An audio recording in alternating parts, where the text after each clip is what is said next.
Marilyn, Yes. let's talk about birth control. Okay. What do you want to know about birth control? Well, as a female person, you have ovaries. You still have all your ovaries? You have all your organs, right? Yes, I do. No hysterectomy? Nope. Oh, okay.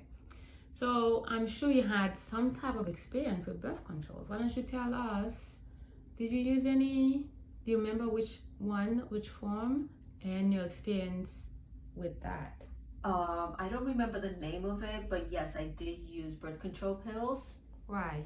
Because I was sexually active. Yeah. And to prevent. Prevent what? Pregnancy or prevent? Yes. Okay. Pregnancy. Okay. So then you use it, and how did you like it?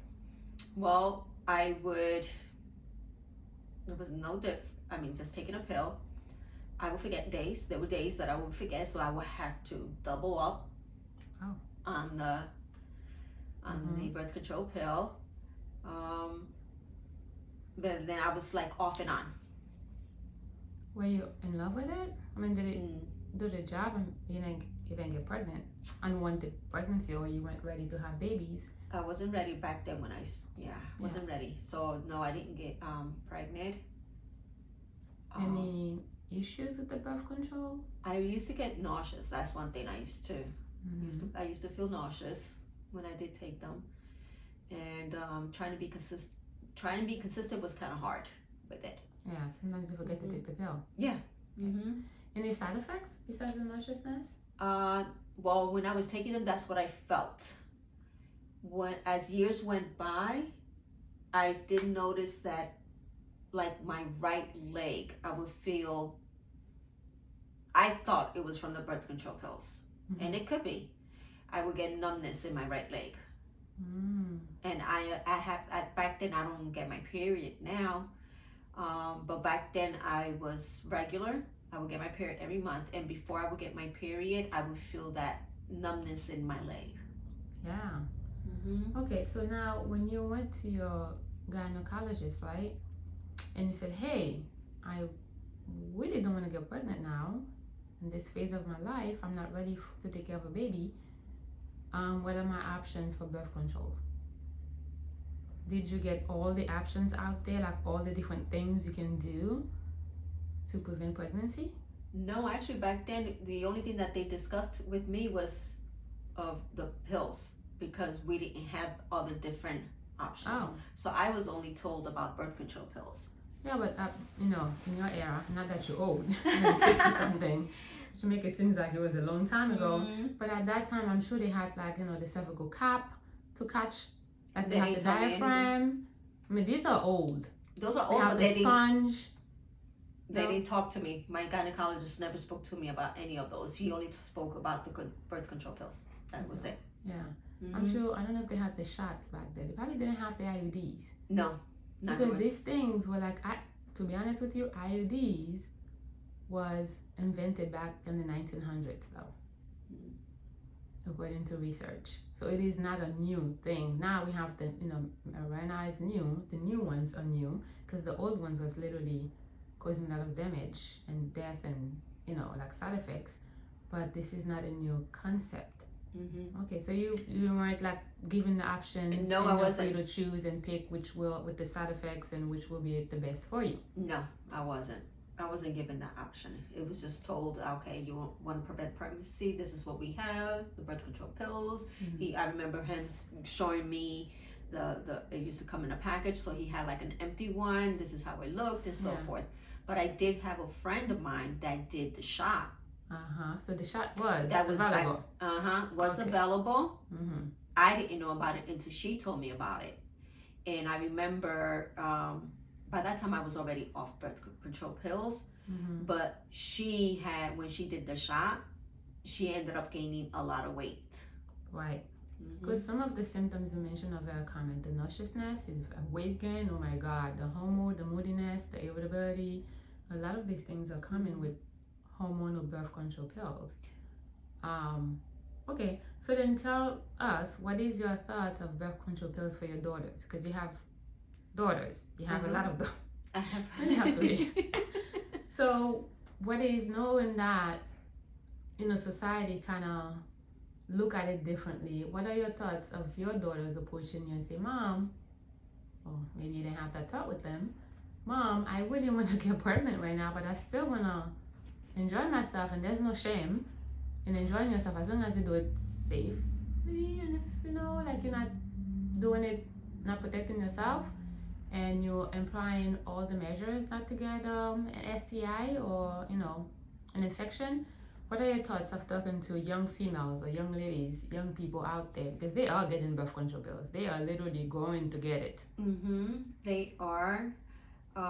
Actually, my thought about that, my girls actually are older now, and they went ahead and did their own decision without talking to me about it. So I know that they did go and get birth control pills. I do have one that because of her menstrual cycle being heavy, they actually put her on birth control pills. Oh, okay. But my girls really didn't talk to me about it. Why do you think that is? I guess they didn't feel comfortable talking to me about it because I wasn't very knowledgeable about all the options out there.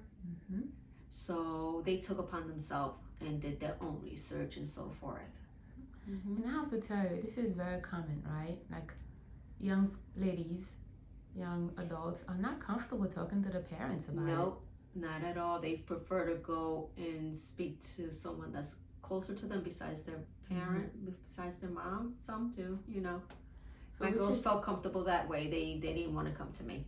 Yeah, which is important for us as mothers or parents to initiate that conversation. Once they get the periods, right? After they reach puberty, they get periods. You should really sit down. At least that's what I'm thinking. I'm going to do with my daughter. She's only 2, and I'm already thinking about the talk.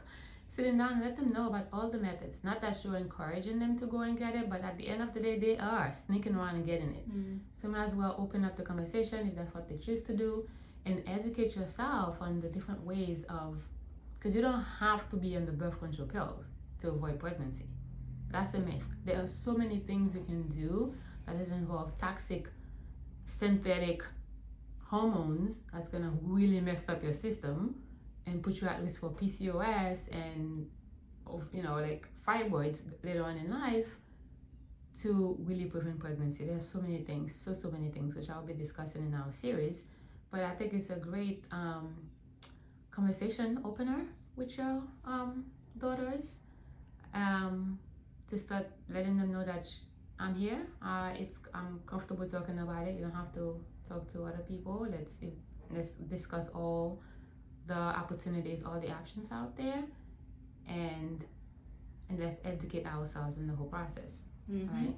Because I don't think you're the only household. No, there are some kids that females, girls that do feel comfortable speaking to their mothers about it. But I guess because my girls didn't feel comfortable, so they decided they went on their own. And how do you feel about that, though? I mean, before that, I used to tell them when they got their periods, I used to tell them, listen, if you need any information, I will try to help you, guide you in the right direction, but always protect yourself.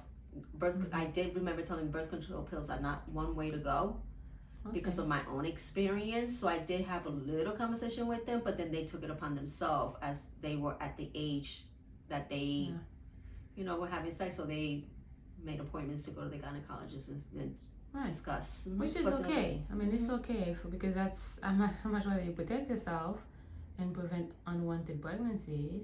I mean, they're young, so I'm sure they have the whole life in front of them to enjoy and go get a career and get the partner they're gonna have in their lives forever. Because once you have a kid with someone, that person's in your life forever, right? And that kid deserves the love from both parents, right?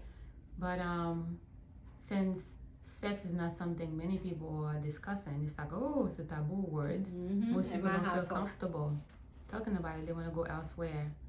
And I have to tell you, I'm one of those people. I don't remember talking to my mother at all. I just know that there's something out there. I remember talking to my girlfriend. I'm like, listen, I really want to have sex though, but I don't want to get pregnant because I can't afford. I'm struggling. like life is not that great for me now. But come on, I have this desire, I have this need that needs to be met, and I am with a relationship with a person for a long time, and I don't want to have worries and concerns about getting pregnant. So then it's like, yeah, go get the pill. I'm like, oh, the pill. Try the pill, didn't work. I did the patch. I kind of like the patch because you don't have to move it. Stays on for 3 weeks, I believe. But there's so many options out there. Now I'm discovering all these things you can do. There's like a non-hormonal birth control pills out there. Yeah, right. So there's so many options out there. I just wish when I was going on my journey, my gyno kind of sat me down and discussed all the options. I didn't know, so I just did what I thought was best, right? And that's why we are doing this series, to kind of tell other people. It's just ask questions, look at all your options before you make the final decision. That is so true. Yep. Well, thank you, Marilyn, for sharing your story. You're welcome.